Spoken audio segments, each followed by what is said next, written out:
Hi hi viewers, welcome to my channel.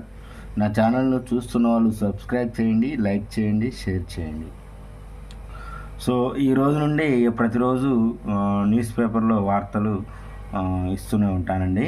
నా వీడియోలను ఆదరిస్తారని భావిస్తున్నాను. సో వీడియోలోకి వచ్చే ముందు సాక్షిలో మెయిన్ హెడ్డింగ్ కథనం చూసినట్లయితే యుద్ధం మొదలైంది. సో లాహోర్ నుంచి కరాచీ దాకా ముప్పేట దాడులు, అంతకుముందు సరిహద్దుల దాడులతో కవ్వించిన పాక్. నెక్స్ట్ నమస్తే తెలంగాణకు వచ్చినట్లయితే మెయిన్ హెడ్డింగ్ న్యూస్, భారత్కు రక్షణగా సుదర్శన చక్రం, పాక్ యుద్ధ విమానాలు మిస్సైల్ ధ్వంసం. లాహోర్ టు పేషావర్, పాకిస్తాన్లో లాక్డౌన్. భారత్ ప్రహార్. చూడండి అమ్మా, ఇది ఇందులో ఇచ్చినటువంటి మెయిన్ హెడ్డింగ్స్. నెక్స్ట్ ఇంకోటి, శత్రువుకు ముచ్చెమటలే. సైన్యం దెబ్బకు ముక్కలైన పాక్ డ్రోన్లు, క్షిపణులు దద్దరిల్లిన లాహోర్ ఎయిర్పోర్ట్ బంద్. చిమ్మ చీకట్లో చీల్చి చెండాడుతూ. పహల్గామ్ దుర్ఘటన అనంతరం ఆర్మీ చేపడుతున్న ఆపరేషన్ సింధూర్ కొనసాగుతుంది. భారత్ దాడుల్లో 100 మంది ఉగ్రవాదుల హతం. ఉగ్రవాదులపై చర్యలు తీసుకోవడం భారత్ హక్కు. పహల్గామ్ ముష్కరను శిక్షించాల్సిందే, ఆపరేషన్ సింధూర్ను సమర్థించిన EU. ఒకసారి ఈ మెయిన్ హెడ్డింగ్ చూసినట్లే, పహల్గామ్ ఉగ్ర దాడిని గురువారం ఖండించిన యూరోపియన్ యూనియన్ ఉగ్రవాదులపై చర్యలు తీసుకునేందుకు భారత్కు ఉన్న హక్కును సమర్థించింది. భారత్ పాకిస్తాన్ మధ్య ఉద్రిక్తతలు తీవ్రస్థాయి చేరుకున్న సమయంలో EU నుంచి ఈ మేరకు ప్రకటన వెలువడింది. గమనార్హం విషయంలో. నెక్స్ట్, భారత్ మార్కెట్ బేఫికర్. ఒకసారి చూసి, పాకిస్తాన్ ఉద్రిక్తతల ప్రభావం తాత్కాలికమే, దీర్ఘకాలంలో లాభాలనే పంచిన చరిత్ర దేశీయ సూచీలది. ఒడిదుడుకుల్ని దాటుకొని మదుపరుల పెట్టుబడులు. ప్రస్తుత పరిస్థితుల్లో నిపుణుల సూచనలేమిటి ఒకసారి చూసినట్లయితే, భారత్ పాకిస్తాన్ మధ్య ఉద్రిక్తకర పరిస్థితులు నెలకొన్నాయి. పహల్గామ్ ఉగ్రదాడికి ప్రతీకారంగా చేపట్టిన ఆపరేషన్ సింధూర్ దాయాదిని ఆర్థికంగాను కోలుకోలేని దెబ్బతీస్తున్నది. 2 రోజుల్లో పాకిస్తాన్ స్టాక్ ఎక్స్చేంజ్ 10,000 పాయింట్లకు పైగా నష్టపోయింది. భారత్ స్టాక్ మార్కెట్ ఒడిదుడుకులకు లోనవుతున్నాయి. అయితే భయపడాల్సింది ఏమి లేదని ఈక్విటీల గత చరిత్ర చెప్తున్నది.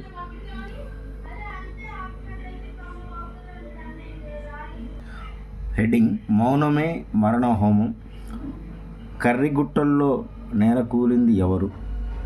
ఇక్కడ హెడ్డింగ్ చూసినట్లయితే, బడికి వెళ్ళిన బాలుడు బుల్లెట్ గాయాలతో వస్తున్నాడు, నోరెత్తితే నక్సలిజం ముద్ర వేస్తున్నారు. దీనిపై సమాజం మౌనం, ప్రమాదకరం.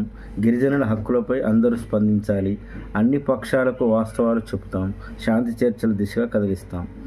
సాక్షితో ప్రొఫెసర్ హరగోపాల్. యుద్ధం కారణంగా హై అలర్ట్, పంజాబ్, గుజరాత్లలో పోలీసుల సెలవులు రద్దు.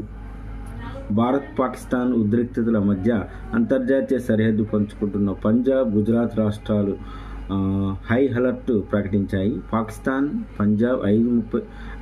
పాకిస్తాన్తో పంజాబ్ 532 కిలోమీటర్లు, రాజస్థాన్ 1070 కిలోమీటర్ల సరిహద్దును పంచుకుంటున్నాయి.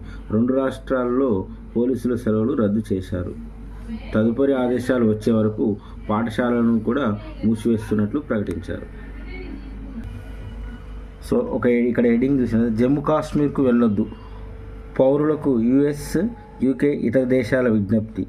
భారత్ పాక్ మధ్య ఉద్రిక్తతలు పెరుగుతున్న దృష్ట్యా జమ్మూ కాశ్మీర్కు వెళ్ళొద్దని US, UK, Canada, Australia, Singapore దేశాలు తమ పౌరులకు సూచించాయి. ఆపరేషన్ సింధూర్ తర్వాత ఘర్షణ వాతావరణం నెలకొనడంతో ఆయా దేశాలు కొత్త ట్రావెల్ అడ్వైజరీని జారీ చేశాయి. భారత్ పాక్ ఉద్రిక్తతల నేపథ్యం పరిణామాలను నిశ్చితంగా పర్యవేక్షిస్తున్నాం.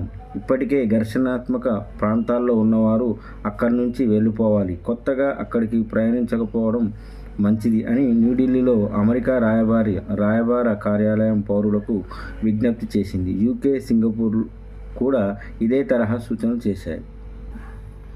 15 భారత సైనిక స్థావరాలపై గురి. సో తిప్పికొట్టిన సైన్యం, క్షిపణులు, డ్రోన్లు కూల్చివేత, లాహోర్లో గగనతల రక్షణ వ్యవస్థ ధ్వంసం.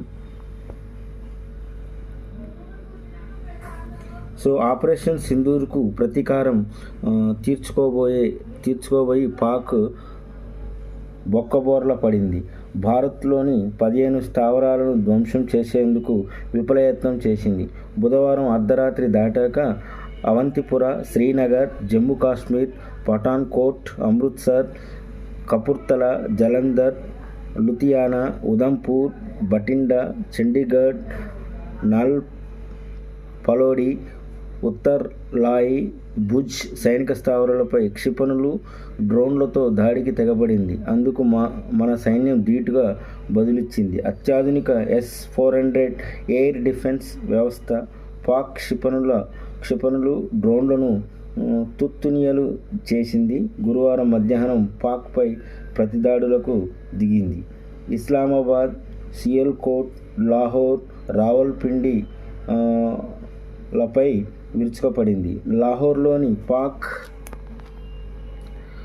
రక్షణ వ్యవస్థను ధ్వంసం చేసింది. చైనా నుంచి పాక్ కొనుగోలు చేసిన HQ-9 మిస్సైల్ డిఫెన్స్ సిస్టమ్ యూనిట్లను హార్పీ కామికాజ్ డ్రోన్లతో నేలకూల్చింది. ఈ దాడులను పాక్ కూడా ధృవీకరించింది. లాహోర్ సమీపంలో ఒక డ్రోన్ నేలకూలింది. సో గుర్జన్వాలా, చాక్వాల్, బహవల్పూర్, మియానో, కరాచీ, చోర్, రావల్పిండి, అతోక్ ప్రాంతాల్లో మరో 12 డ్రోన్లు